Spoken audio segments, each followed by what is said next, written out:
Hinatulan ng Sandigan Bayan si Evelyn De Leon, presidente ng Philippine Social Development Foundation, Incorporated, PSDFI.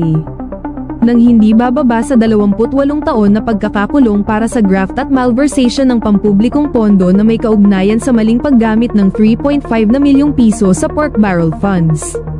Napatunayan ng korte na nagkasala si De Leon sa 2 kaso ng graft at malversation.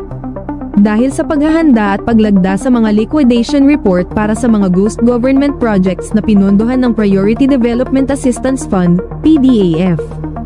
Nang kinatawang si Rufus Rodriguez mula sa Cagayan de Oro. Walang detalyadong listahan ng mga naipamahaging agricultural starter sets sa mga report. At walang mga nakapangalan na benepisyaryo ang nagpatunay na natanggap ang mga item. Nagpatotoo si Ben Worloy na ang mga pangalan ng benepisyaryo ay kinopya mula sa mga record ng korporasyon ni Janet Lim Napoles at na walang mga livelihood projects na naipatupad ng PSDFI.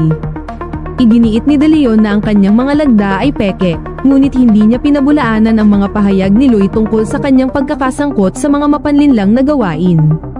Ang korte ay nagtakda rin sa kanya ng multa na 3.5 na milyong piso, na katumbas ng mga maling naitalang pondo.